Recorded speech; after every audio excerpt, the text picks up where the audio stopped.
বিসমিল্লাহির রহমানির রহিম। আসসালামু আলাইকুম সুপ্রিয় দর্শক, আমার কুকিং চ্যানেল দীপ কিচেন আপনাদের সবাইকে স্বাগত। আজকে আমি করে দেখাবো এই শীতের সিজনে লাউ পাতা, মানে বাজারে খুব সুন্দর সুন্দর লাউ পাতাগুলি উঠেছে। এখন কচি কচি লাউ পাতা দিয়ে যে ভর্তাটা বানানো যায়, খুবই সুস্বাদু হয় ভর্তাটা।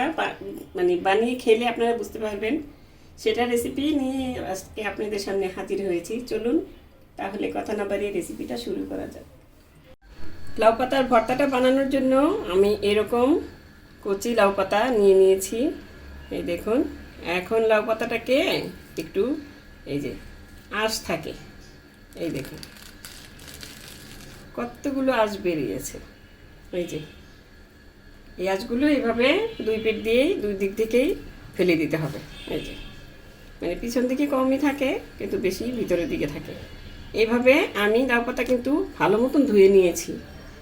এখন এইভাবে লাউ পাতাটাকে ভালো মতন এই আঁশগুলি ফেলে দিয়ে তারপরে এই যে এইভাবে একটু ছিঁড়ে নিব। মানে অনেকে আস্ত দেয়, আমি ছিঁড়ে নিলাম। এভাবে ছিঁড়ে আমি এই যে এইভাবে সবগুলো কেটে নিয়েছি। এখানে আমি প্রায় 10-15টার মতন লাউ পাতা, কচি দেখে লাউ পাতা নিয়ে তারপর ভালো মতন ধুয়ে এভাবে আঁশটা ফেলে দিয়ে কেটে নিয়েছি। এখন এই লাউ পাতার ভর্তার জন্য আর কি কি লাগবে আমি দেখিয়ে দিচ্ছি একটু। এই যে এখানে নিয়েছি একটা পেঁয়াজ। পেঁয়াজটা একটু কম দিবেন, লাউ পাতার ভর্তার মধ্যে বেশিটা দিবেন না। আর এখানে 4-5টা কাঁচামরিচ। আমি লাউ পাতার ভর্তার মধ্যে কাঁচামরিচটাই বেশি দেই। আর রসুন, একটা ইন্ডিয়ান মিডিয়াম সাইজের রসুন আমি কেটে মাঝখান দিয়ে মানে কেটে নিয়েছি একটু ভাজার সুবিধার্থে। আর এখানে 4টা শুকনো মরিচ নিয়েছি। আমি 2 রকম মরিচই আমি ব্যবহার করবো এই ভর্তায়, আপনারা একরকম দিয়েও বানাতে পারেন। এখন আমি এগুলো তেলে নেওয়ার জন্য আমি চুলায় চলে যাচ্ছি। এখানে একটা প্যান বসিয়ে তারপরে এখানে একটু সরষের তেল দিয়ে দিলাম। প্রায় 1 টেবিল না, হাফ টেবিল চামচের মতন দিয়েছি। আমি ভর্তাতে অত ভাজার সময় বেশি তেলটা ইউজ করি না। প্রথমে আমি শুকনো মরিচগুলো তেলে নিব।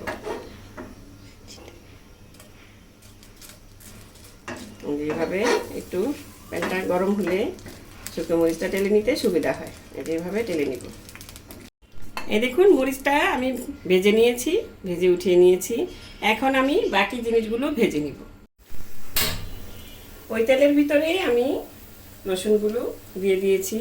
এখন দিয়ে দিব কাঁচামরিচ।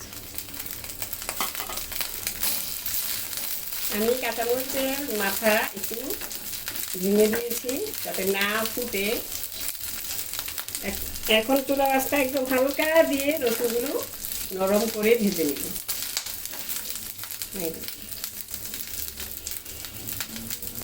এরকম উল্টে পাল্টে দিবেন, তাহলে দুই দিকে কালারটা সুন্দর আসবে।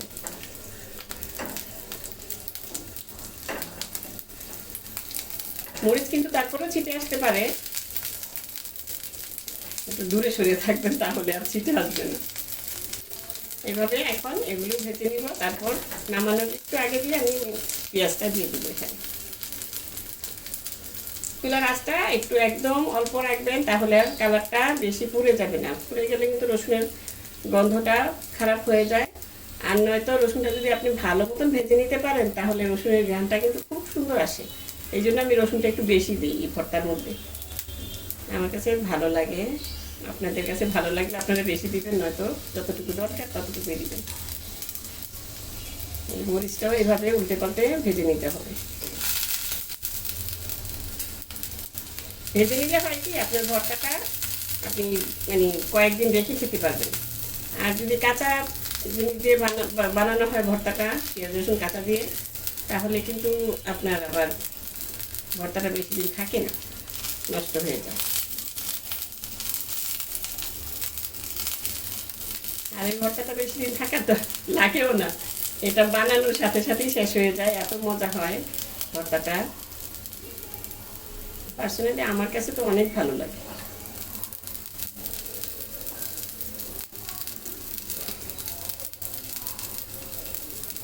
দেখুন এভাবে ভেজে নেওয়া হয়ে গিয়েছে। এখন আমি পেঁয়াজগুলো দিয়ে দেব।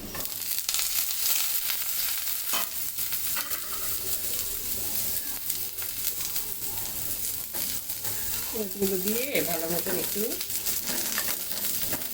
এভাবে একটু করে দিবেন, তাহলে ফুলে যাবে পেঁয়াজগুলো। আবার চিকন করেও কেটে নিতে পারেন, আমি একটু পাতলা পাতলা করে কেটে নিয়েছি। এখন চাপ দিলে এটা ফুলে যাচ্ছে। এখন এভাবে সবগুলো আমি পেঁয়াজটা একটু হালকা ভাজা হলেই নামিয়ে নিব, কারণ পেঁয়াজটা যদি একটু কাঁচা দিই তাহলে কিন্তু যে আমি বললাম খট্টাটা নষ্ট হয়ে যেতে পারে, সেই জন্য আমি তো আজকে অল্প বানিয়ে দেখাচ্ছি, বেশি করে বানিয়ে রেখে দিই। বেশি করে বানিয়ে ফ্রিজে রেখে দিলে, আর এখন তো শীতকাল, এখন 2 দিন এমনও বাইরে থাকে ভালো এমনি। তো ফ্রিজে রেখে দিলে ফ্রিজের থেকে 1 ঘন্টা 2 ঘন্টা আগে নামিয়ে নেবেন। ভাত বসানোর আগে আপনি ভাত রান্না করতে করতে গোসল করতে করতে আপনার ভর্তা ঠিক মতন ঠান্ডা মানে নর্মাল হয়ে যাবে, তারপর খেয়ে নিতে পারবেন। এইভাবে ফ্রিজে রেখে খেতে পারবেন।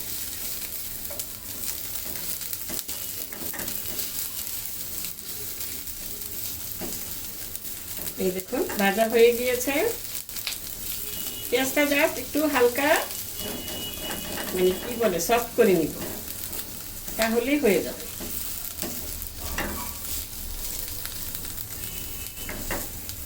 এই দেখুন এখন আমি এগুলো নামিয়ে তারপর শাকটাকে ভেজে নিই।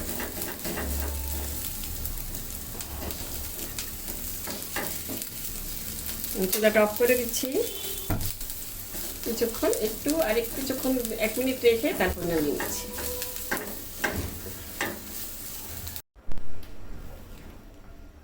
আমি ওগুলি উঠিয়ে নিয়েছি। এখন এই পানি এটার মধ্যে আমি শাকগুলো দিয়ে দিই।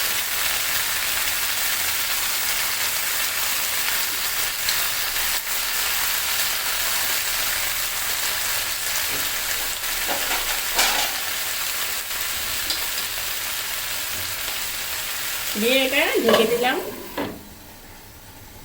কিছুক্ষণ পরে উল্টে পাল্টে দিব। এই শাকে কিন্তু আমি লবণ দিইনি। লবণ না দেওয়ার কারণ একটাই, এটা লবণ দিয়ে যদি আপনি এখন সিদ্ধটা করেন তাহলে কিন্তু কালারটা এত সুন্দর থাকবে না,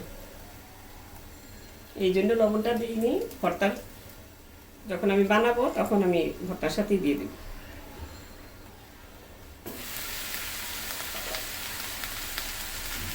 এই দেখুন কচি পাতাটা হওয়াতে এটা দেওয়ার সাথে সাথে কিন্তু একদম মানে কি বলে নিতে গিয়ে গেল।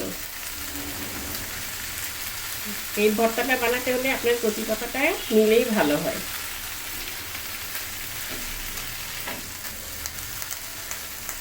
এটার মধ্যে কিন্তু আর কোনো পানি দেওয়া লাগবে না। অনেকে পানি দেন, শাকের থেকে কিন্তু অলরেডি এমনি পানি উঠে। এখন আমি এটা সিদ্ধ করে নিচ্ছি, একদম অল্প জাল দিয়ে তারপর সিদ্ধ করে নিতে হবে। এই দেখুন শাকটা আমার হয়ে গিয়েছে প্রায়। এই শাকটা কিন্তু একটু দলা পেকে থাকে, এইভাবে একটু নেড়ে নিলে তারপরে সুন্দর ভাজা ভাজা হবে।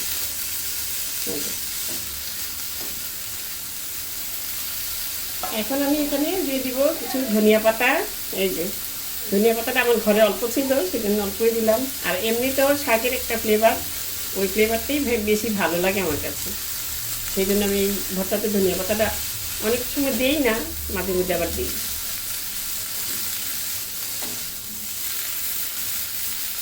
এখন একটু আরেক মিনিট চেড়ে চেড়ে নিলেই হয়ে যাবে। নামিয়ে আজকে আমি ব্লেন্ডারে ভর্তা করে দেখাবো, আপনারা পাটায়ও বেটে নিতে পারেন।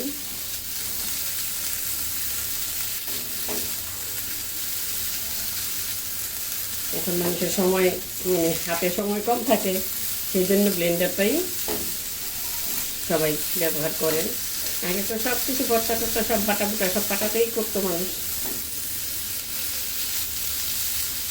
যাই হোক, আগের দিনে সবাই তো বলে আগের দিনে মানুষের অনেক সময় ছিল, এখনকার মানুষের সময় নেই, সেই জন্য। এই দেখুন এখন কিন্তু ভর্তার মধ্যে মানে পানি সামান্য পানি আছে এইটুকু। এখন আমি চুলাটা অফ করে দিব, অফ করে দিয়ে কিছুক্ষণ রেখে দিলে এটা মানে পানিটা টেনে যাবে, তাহলে ভর্তাটা আপনার সুন্দর হবে। পানিটা আপনি যদি ভালো মতন টানিয়ে নেন পানিটা, তাহলে শুকিয়ে নেন, তাহলে কিন্তু ভর্তাটা আপনার খুবই সুন্দর হবে। নইলে একটু পানি পানি হয়ে গেলে ভালো লাগে না। এইভাবে রেখে দিলেই আর 1-2 মিনিট রেখে দিলেই এটা যতটুকু পানি আছে সেটা টেনে যাবে। তারপর নামিয়ে ঠান্ডা করে আমি ব্লেন্ডারে, যেহেতু ব্লেন্ডারে করবো একটু ঠান্ডা করে নিতে হবে, নাহলে কিন্তু ব্লেন্ডারটা আবার নষ্ট হয়ে যাবে। এখন আমি এটাও দিয়ে দিচ্ছি, একসাথেই দিব।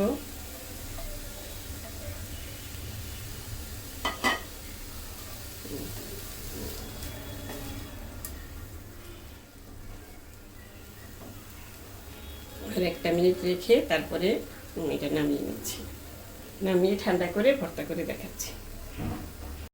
আমি এখানে একটা ব্লেন্ডার জার নিয়ে নিয়েছি, এখন এগুলো সব ঢেলে দিচ্ছি ব্লেন্ডারে।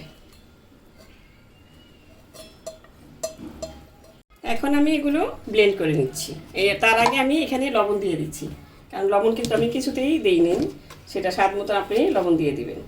প্রথমে অল্প দিবেন, লাগলে কিন্তু ভর্তার সময় আবার দিতেও পারবেন। আর একবারে দিয়ে দিলে কিন্তু মানে লবণটা বেশি হয়ে গেলে খাওয়া যাবে না। এখন আমি ব্লেন্ডার জারের মুখটা আটকে দিয়ে আমি এগুলো ব্লেন্ড করে নিচ্ছি। আমি এই যে ব্লেন্ড করে নিয়েছি, এটা কিন্তু পুরোপুরি ব্লেন্ড করিনি আমি। এই দেখুন, মানে অল্প অল্প ছাপা ছাপা আছে, মানে একটু হালকা ইয়ে আছে, এটি কামড়ে মানে ভালো লাগে। এটা আপনারা ব্লেন্ড করে নিতে পারেন পুরোটা। আমি এখন এবার এটা এক সাইডে রেখে দিই। এই যে এখানে পেঁয়াজ, কাঁচা পেঁয়াজ, যেহেতু আজকে আমি ভর্তাটার মধ্যে ভেজে দিয়েছি পেঁয়াজ, ওইভাবে একভাবে বানানো যায়, আর আজকে ভর্তাটা অল্প বানিয়েছি, এই জন্য আমি কাঁচা পেঁয়াজটা দিলাম। এই কাঁচা পেঁয়াজটা দেওয়ার কারণে আরও স্বাদটা আরও বেড়ে যায় ভর্তাটা। আপনারা সাথে সাথে খেলে দিবেন, আর যদি দেখেন যে না রেখে খাবেন তাহলে কাঁচা পেঁয়াজটা না দিলেই ভালো হয়। এখন আমি এই যে শুকনো মরিচগুলো টেলে নিয়েছিলাম আর কাঁচা পেঁয়াজটার সাথে এখন শুকনো মরিচগুলি ভালো মতন একটু মুচমুচে করে ভেজে নিলে এই দেখুন কত সুন্দর গুঁড়ো গুঁড়ো হয়ে যাচ্ছে। আর এই শুকনো মরিচের গুঁড়াটা এটা কিন্তু ব্লেন্ড করে দিলে কিন্তু ওই স্বাদটা পেতেন না আপনারা, যেই স্বাদটা এখন পাওয়া যাবে। এটা দাঁতের নিচে বিচিটা লাগবে, ভালো লাগবে, খুবই ভালো লাগে। এই জন্যই বলেছি ভাজার সময় বেশি ভেজে নেবেন না, তাহলে কিন্তু মরিচের ভিতরের বিচিটা পর্যন্ত কালো হয়ে যায়, খারাপ লাগে, তিতা লাগে। এই যে এখন পেঁয়াজটার সাথে একটু ডলে নিয়ে লবণটা দিয়েছি, আমার মনে হচ্ছে লবণটা ওখানে কম হয়েছে, দেখে দিবেন। আমি আগেও বলেছি যে লবণ একটু কমিয়ে দিয়ে তারপর দেখে দেখে বানাবেন। এই যে এভাবে ডলে নিয়েছি। এখন এখানে একটু হালকা সরিষার তেল দিয়ে দিব, মানে 1 চামচের মতন, যেহেতু আমি কম বানিয়েছি ওই অনুপাতে আমি দিলাম, আপনারা বেশি বানালে বেশি করে দিয়ে নেবেন। এখন সেই ভর্তাটা আমি ঢেলে দিচ্ছি, মানে ব্লেন্ড করা পাতাটা। এই দেখুন, এখন এগুলো দিয়ে একটু ভালো মতন মেখে নিলেই হয়ে গেল আপনাদের, মানে আমাদের সুস্বাদু লাউ পাতার ভর্তা। এটা ভর্তা বানিয়ে আপনি আর ওয়েট করতে পারবেন না, এত স্বাদের হয়। ভর্তাটা বানিয়ে দেখবেন, মানে আশা করি আপনাদেরও অনেক ভালো লাগবে। আর এই শীতের সিজনে লাউ পাতা কিন্তু এখন কচি কচি লাউ পাতা বাজারে ভর্তি, সেগুলো এনে কচি পাতাটা দিয়ে বানাবেন তাহলে ভালো হবে। তো হয়ে গেল আমার অতি সুস্বাদু লাউ পাতার ভর্তা। অতি সাধারণ উপায়ে সহজে এত মজার একটা ভর্তা বানানো যায়, আপনারা বানিয়ে না খেলে বুঝতে পারবেন না। বানাবেন, খাবেন, আর আমার জন্য দোয়া করবেন। আশা করি আপনাদেরও ভালো লাগবে। তো দর্শক, রেসিপিটি যদি ভালো লাগে প্লিজ আমার চ্যানেলটি সাবস্ক্রাইব করে নিয়মিত চ্যানেলটির পাশেই থাকবেন। সুস্থ থাকবেন, ভালো থাকবেন, আর আমার জন্য দোয়া করবেন। আল্লাহ হাফেজ।